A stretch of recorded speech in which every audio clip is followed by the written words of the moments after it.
गत फेब्रुआरी 8 2023 बौद्ध ब्लॉक मुंडीपदर ग्राम पंचायत अंतर्गत पलसपाट ग्राम में अनुष्ठित होता एक कृष्णगुरु अष्टप्रहरी नाम यज्ञ।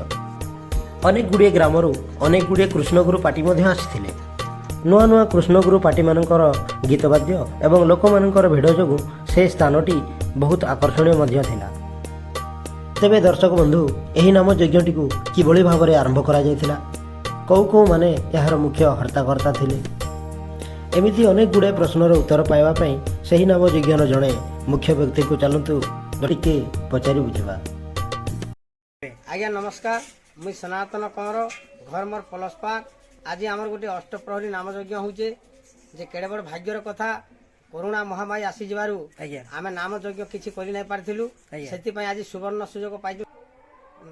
आमर नाम जतबेले सकाळु समस्ते स्नान शौच होई तुलसीपुर बंध को जाई आमर कलसी नड़िया धरी से जल घाटरू जल आनी आमे मंडप रे आसी आमर पूजा अर्चना करी तापरे आमर नामटी आरंभ करिछु।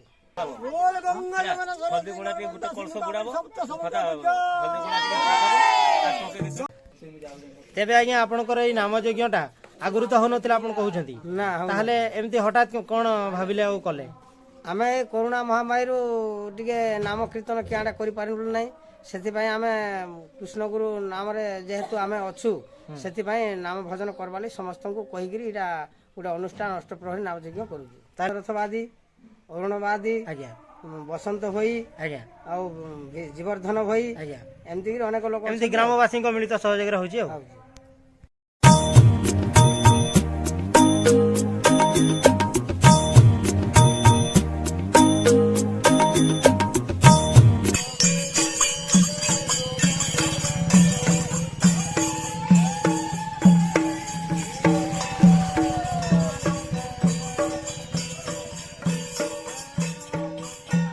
तेबे आपण ए जो नाम यज्ञ आरंभ करिसंती एटा ए वर्ष ही हबो ना आगो को कोन ना आगो को मध्य चालबो बोले हम गुटे स्वीकृति करिजु।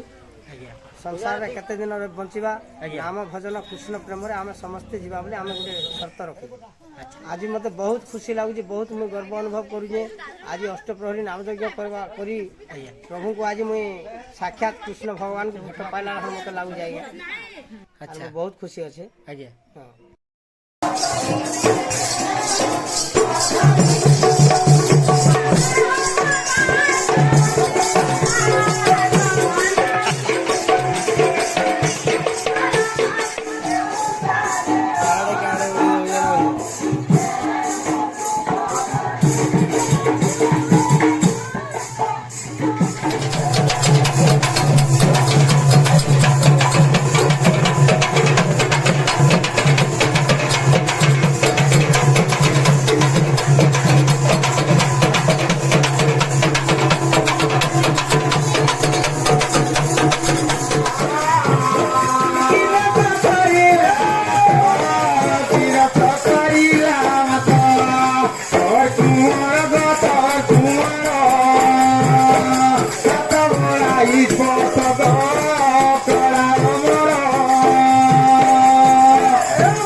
ତେବେ ଦର୍ଶକ ବନ୍ଧୁ ଏପଟେ ଚାଲିଥାଏ ଗୋଟିଏ ପରେ ଗୋଟିଏ କୃଷ୍ଣଗୁରୁ ପାର୍ଟିମାନଙ୍କର ନାମ ସଂକୀର୍ତ୍ତନ ଏବଂ ସେପଟେ ଚାଲିଥାଏ ସମସ୍ତ ଭକ୍ତମାନଙ୍କ ପାଇଁ ଖାଇବା ପିଇବାର ଅନ୍ନଭୋଜନ।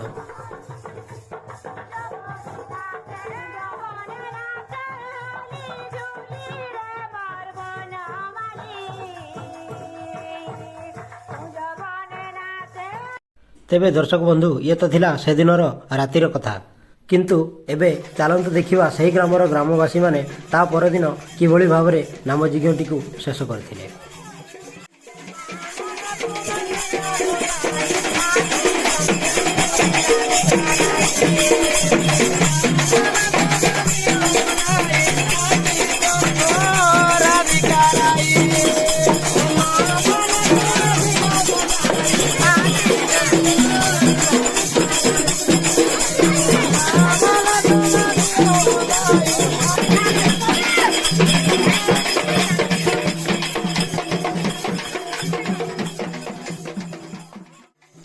ତେବେ ଦର୍ଶକ ବନ୍ଧୁ ଶ୍ରୀକୃଷ୍ଣ ଭଗବାନ ଯେମିତି ରଙ୍ଗୋଲି ଖେଳୁଥିଲେ ଠିକ୍ ସେହିଭଳି ସମସ୍ତ ଗ୍ରାମବାସୀ ବୃନ୍ଦ ଏକାଠି ରୁଣ୍ଡ ହୋଇ ବହୁତ ଆନନ୍ଦ ଉଲ୍ଲାସରେ ରଙ୍ଗୋଲି ଖେଳିଥିଲେ। ତେବେ ଦର୍ଶକ ବନ୍ଧୁ ଆମର ଏହି ଭିଡ଼ିଓଟି ଆପଣମାନଙ୍କୁ କେମିତି ଲାଗିଲା ନିଶ୍ଚିତ ଭାବରେ ଲାଇକ୍ ସେୟାର ଓ କମେଣ୍ଟ ମାଧ୍ୟମରେ ଜଣାଇବେ। ହଁ, ଏବଂ ଯଦି ଆପଣ ଏମିତି ଆହୁରି ନୂଆ ନୂଆ ଭିଡ଼ିଓ ଦେଖିବା ପାଇଁ ଚାହୁଁଛନ୍ତି ତେବେ ଆମର ଏହି ଚ୍ୟାନେଲଟିକୁ ସବସ୍କ୍ରାଇବ୍ ମଧ୍ୟ କରିନିଅନ୍ତୁ।